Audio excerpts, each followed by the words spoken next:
Hola, este es el segundo video correspondiente a redes neuronales artificiales.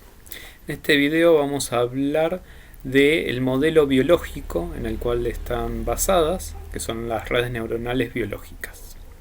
Las redes neuronales biológicas se encuentran dentro de los animales y el ser humano, en el cerebro y en todo el sistema nervioso. Nosotros tenemos neuronas que interconectan todos los músculos y órganos con el cerebro para que el cerebro le pueda mandar acciones que tienen que realizar, sean tanto voluntarias como involuntarias.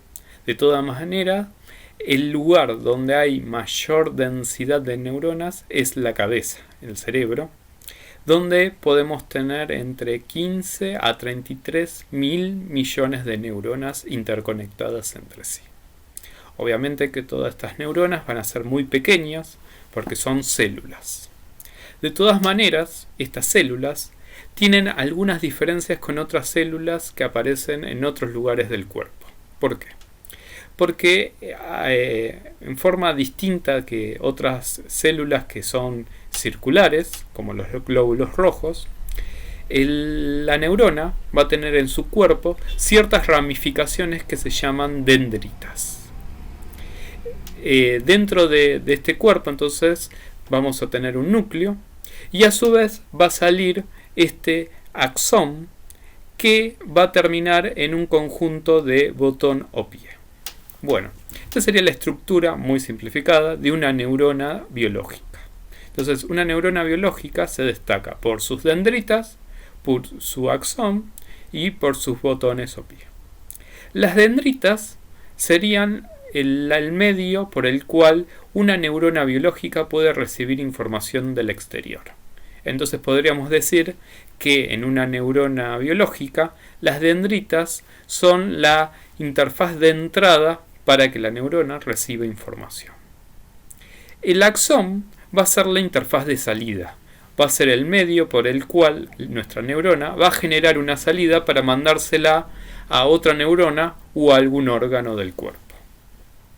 Sin embargo, como el axón es único y puede ser que una neurona le necesite mandar esa información a más de otra neurona o a más de un órgano, su finalización termina en una multiplexación. Entonces, los botones o pie lo que hacen es redirigen, multiplexan la información de salida que viaja por el axón para que pueda llegar a más de una neurona o a más de un órgano. A la interconexión de una dendrita con el botón o pie de un axón se lo denomina sinapsis. Entonces, la sinapsis es la conexión, que es una conexión más lógica que física, porque entre el botón o pie de una neurona y la dendrita de otra no es que están tocándose, sino que hay una pequeña diferencia de espacio. Están muy juntas, pero no se están tocando entre sí. A partir del botón o pie de una neurona, entonces va a viajar por ese espacio sináptico o hendidura sináptica, como aparece el nombre en este gráfico, un conjunto de neurotransmisores o descargas bioeléctricas. Eso lo va a recibir la dendrita de la otra neurona para mandársela y procesarla. En el cerebro, cada neurona posee aproximadamente 10.000 conexiones. Eso significa que cada neurona del cerebro se conecta con 10.000 otras neuronas. Fíjense que es una cantidad muy grande. Y eso es lo que nos da la posibilidad de poder razonar. Porque en el cerebro y en todo nuestro sistema nervioso, las neuronas aprenden ajustando la forma de conexión que van a tener esa sinapsis. Entonces, las sinapsis pueden ser de tres tipos.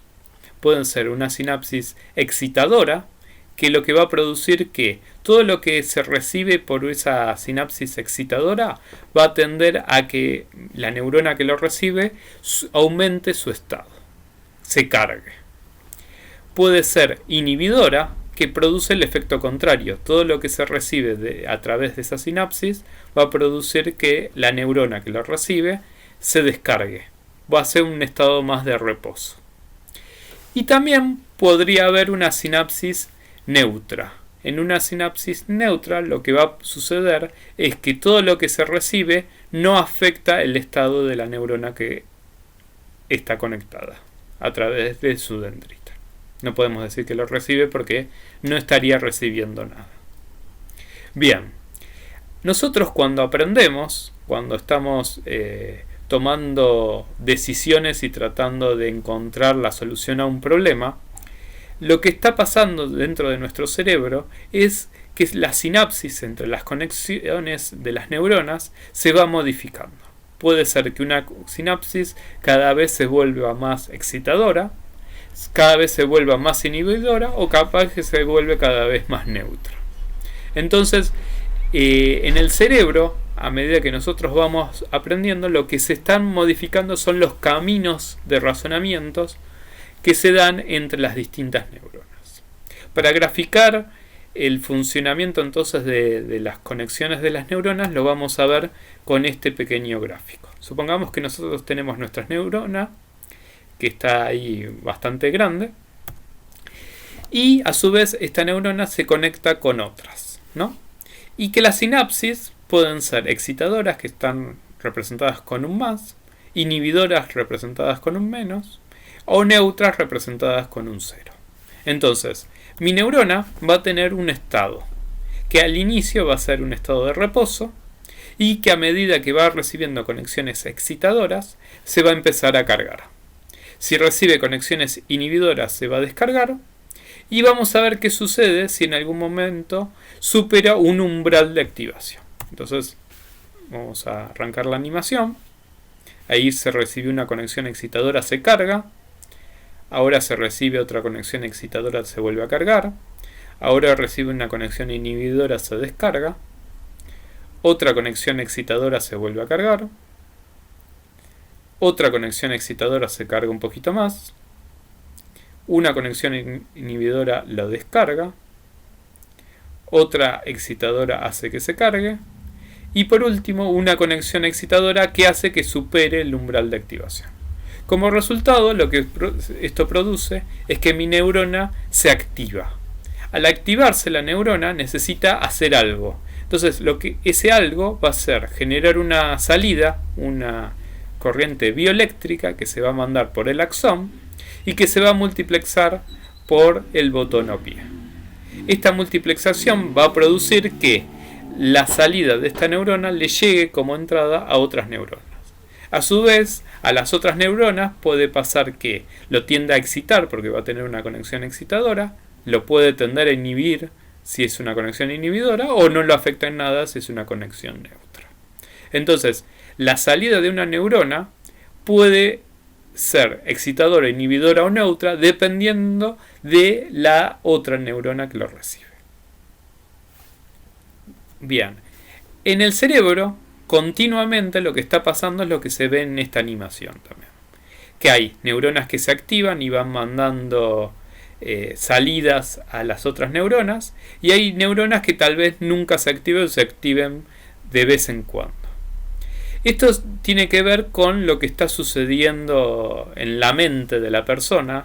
Entonces, depende de lo que estamos haciendo, se van a activar grupos de neuronas. Ustedes ya deben saber que hay grupos de neuronas y neuronas asociadas a ciertas funciones. Hay neuronas que tienen que ver con el habla, hay neuronas que tienen que ver con recordar, hay neuronas que tienen que ver con el procesamiento de lo que va recolectando la vista, el oído, el gusto o el olfato. Entonces, de acuerdo a lo que va sucediendo, se pueden activar más o menos neuronas. En general, en el cerebro, en algún momento, alguna neurona se va a estar activando. Porque, a pesar de que nosotros no querramos pensar, va a haber procesos involuntarios que se dan, como por ejemplo las neuronas que regulan el funcionamiento del corazón y de los pulmones. Entonces, si nosotros no pensamos en nada, de todos modos vamos a tener neuronas activas. Y si estamos pensando algo muy complejo, seguramente vamos a tener muchas conexiones funcionando y muchas neuronas que se están activando. Bien, como les decía antes, entonces las neuronas nos permiten razonar, nos permiten pensar. Y al momento de nosotros aprender, lo que se está modificando es la forma que tienen las conexiones entre las neuronas. Este es un modelo que explica el funcionamiento del cerebro, que está avalado por científicos, cirujanos y neurólogos, o sea, personas que estudian el funcionamiento del cerebro, a pesar de que es una simplificación de todo el proceso químico que se da en el cerebro y que uno tendría que también tener en cuenta para poder comprender mejor cómo funciona el cerebro.